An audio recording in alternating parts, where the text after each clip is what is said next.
ಭಾರತದ ಚಂದದ ದ್ವೀಪಗಳಿವೆ. ಭಾರತ ಅಂದ್ರೇನೆ ಹಾಗೆ, ಸಾಗರ ಪರ್ವತಗಳ ಶಿಖರಗಳನ್ನು ಹೊಂದಿರುವ ಚಂದದ ನೆಲೆ. ನಮ್ಮ ದೇಶದ ಯಾವುದೇ ಮೂಲೆಗಳಿಗೆ ಹೋದರೂ ಅಲ್ಲೊಂದು ವಿಶೇಷತೆ ಇರುತ್ತದೆ. ಪ್ರತಿ ತಾಣದಲ್ಲೂ ಜನರನ್ನು ಸೆಳೆಯುವ ಆಕರ್ಷಕ ಗುಣ ಹೊಂದಿರುತ್ತದೆ. ಭಾರತದಲ್ಲಿ ಪ್ರವಾಸಿಗರನ್ನ ಐತಿಹಾಸಿಕ ಸ್ಮಾರಕಗಳು, ಗಿರಿ ಶಿಖರಗಳು, ಕಡಲ ತೀರಗಳು ಜೊತೆಗೆ ದ್ವೀಪಗಳನ್ನು ಕೂಡ ಜನರನ್ನ ಕೈಬೀಸಿ ಕರೆಯುತ್ತದೆ. ನಮ್ಮ ದೇಶದಲ್ಲಿ ಹಲವು ಸುಂದರ ದ್ವೀಪಗಳಿವೆ. ಅದರ ಕುರಿತಾದ ಮಾಹಿತಿ ಇಲ್ಲಿದೆ. ಮಜಲಿ ದ್ವೀಪ. ಈ ದ್ವೀಪ ಕೇವಲ ಭಾರತ ಮಾತ್ರವಲ್ಲ, ವಿಶ್ವದ ಅತ್ಯಂತ ದೊಡ್ಡ ನದಿ ದ್ವೀಪವಾಗಿದೆ. ಈ ದ್ವೀಪ ಜನರನ್ನ ಮಂತ್ರಮುಗ್ಧಗೊಳಿಸುವ ಸೂರ್ಯಾಸ್ತ ಮತ್ತು ಸೂರ್ಯೋದಯಕ್ಕೆ ಫೇಮಸ್ ಆಗಿದೆ.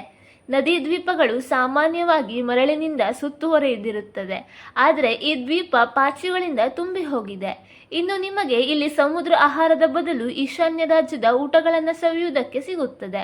ಅದಲ್ಲದೆ ಈ ದ್ವೀಪಕ್ಕೆ ನೀವು ಭೇಟಿ ನೀಡಬೇಕು ಅಂತಂದ್ರೆ ಅಕ್ಟೋಬರ್ನಿಂದ ಡಿಸೆಂಬರ್ವರೆಗೆ ಉತ್ತಮ ಸಮಯವಾಗಿದೆ. ಲಿಟಲ್ ಅಂಡಮಾನ್ ದ್ವೀಪ. ಅಂಡಮಾನ್ ದ್ವೀಪಗಳಲ್ಲಿರುವ ಅತಿ ಸುಂದರ ದ್ವೀಪಗಳಲ್ಲಿ ಇದು ಕೂಡ ಒಂದು.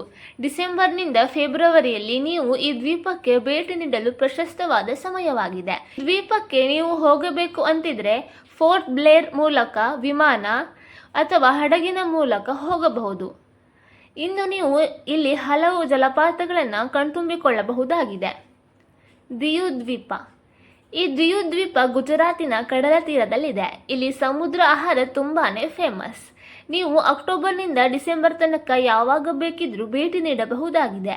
ಈ ದ್ವೀಪಕ್ಕೆ ರೈಲು ಮಾರ್ಗವನ್ನು ಹೊರತುಪಡಿಸಿ ಯಾವ ಮಾರ್ಗದಲ್ಲಿ ಕೂಡ ಸಂಚಾರ ಮಾಡಬಹುದು.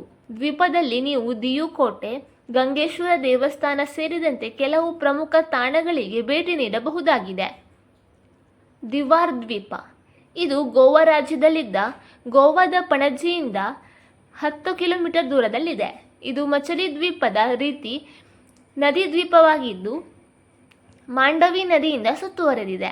ಇಲ್ಲಿ ಪ್ರಕೃತಿ ಸೌಂದರ್ಯದ ಜೊತೆಗೆ ದೇವಸ್ಥಾನ, ಚರ್ಚ್, ಯುರೋಪಿಯನ್ ಮನೆಗಳು, ಪೋರ್ಚುಗೀಸರ ಕುರುಹುಗಳನ್ನು ಕೂಡ ನೋಡಬಹುದಾಗಿದೆ. ಈ ಮಾಹಿತಿ ಇಷ್ಟವಾದಲ್ಲಿ ವಿಡಿಯೋವನ್ನು ಲೈಕ್ ಮಾಡಿ ಮತ್ತು ಶೇರ್ ಮಾಡಿ. ಇನ್ನೂ ಹೆಚ್ಚಿನ ಮಾಹಿತಿಗಾಗಿ ನಮ್ಮ ಕನ್ನಡ ಟ್ರಾವೆಲ್ ವಾಹಿನಿಯ ಚಂದಾದಾರರಾಗಿ.